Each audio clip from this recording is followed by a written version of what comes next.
Oi, bom dia! Bem-vindos ao nosso quarto dia de conteúdo sobre como eu organizo as minhas encomendas de doce.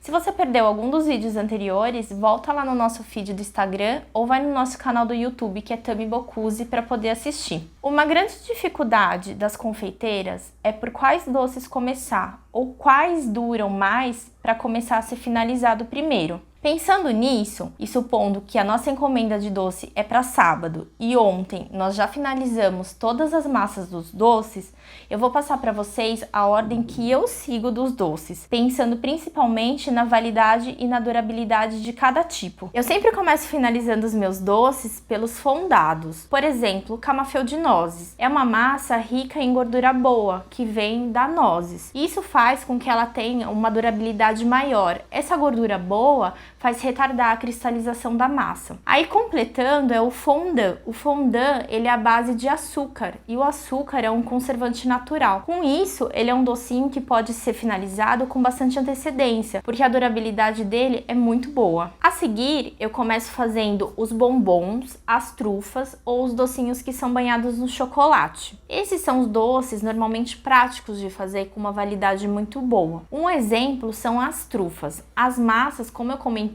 ontem, basicamente nós misturamos os ingredientes e não tem necessidade nenhuma da gente cozinhar eles no fogo. E isso torna elas bem práticas. Se for, por exemplo, uma trufa, aquelas enroladas que depois a gente passa no cacau, elas só precisam de um cuidado, porque depois que a gente prepara elas precisam de um descanso para assim você poder enrolar. Agora, se for trufas moldadas, que são feitas, por exemplo, em forminhas, isso independe do formato, pode ser de coração ou aqueles formatos de bombom mesmo mais tradicional. Esse tipo de receita você pode preparar e assim que ela estiver fria, você já pode aplicar nas forminhas. Você não precisa dar um descanso muito longo, porque você não precisa de uma consistência durinha dela. Isso faz com que elas sejam bem mais práticas.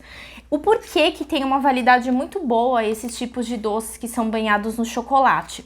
Quando a gente cobre eles com chocolate, não deixa nenhum tipo de espacinho para entrar ar em contato com o recheio. Ele veda totalmente. E isso faz com que a validade seja boa, porque o que estraga é o contato do doce com o ar. E não tendo esse contato, a validade do seu doce é muito maior. Só não esqueça de conservar esses doces banhados em chocolate em um lugar bem fresco. Aí a seguir eu começo fazendo os doces enrolados, como os brigadeiros, por exemplo. Esse é um tipo de doce que requer um cuidado, porque o granulado ele não cobre totalmente a superfície do docinho. Então, se não for bem armazenado, pode ressecar eles. Esse é o único cuidado que você precisa ter. Os doces com frutas frescas precisam ser finalizados no dia da entrega. Mas, por exemplo, se for um copinho de chocolate, que é só decoradinho com alguma frutinha, como por exemplo uma amora ou uma framboesa, você pode deixar pronto esse copinho com recheio já na forminha dentro da caixa de doce, que nem eu mostrei pra vocês ontem. É só finalizar no dia da entrega.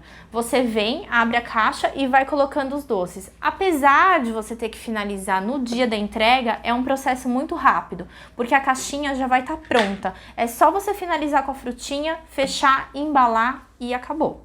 Os últimos doces a serem finalizados são os doces caramelizados, sem exceção. A cobertura de caramelo tem uma validade muito curta, de apenas algumas horas, ainda dependendo da região e do tempo que é na sua cidade. Então eles precisam ser finalizados no dia da entrega. O que você pode fazer para adiantar um pouquinho esse processo é enrolar os doces um dia antes. Isso vai ser muito bom, porque ele ajuda a criar uma películazinha no docinho. E aí na hora que você for banhar, ele não corre o risco de derreter ou deformar no caramelo bem quente. Caso você também tenha encomenda daquelas mini tortinhas doces, hoje você pode deixar pronta a massa, assada já, prontinha. E aí no dia da entrega você só finaliza ela. Essa ordem que eu passei para vocês podem finalizar em 2 dias de produção. Não precisa fazer em um dia só. Na verdade, isso vai depender da quantidade de doces que você tem e da variedade de doces que você tem. Mas é muito bom ter esse guia em mãos que vai dar um norte para vocês por quais doces você pode começar, quais doces duram mais. Essas são as dicas de hoje, pessoal. Espero que vocês tenham gostado e amanhã tem muito mais. curtam e compartilhem, marca alguém nos comentários que também vai gostar desse conteúdo e lá nos stories eu vou deixar mais uma caixinha de pergunta que eu tenho certeza que vai rolar bastante dúvida. E eu já respondi algumas dúvidas de ontem também para vocês acompanharem. É isso, um beijo e até amanhã!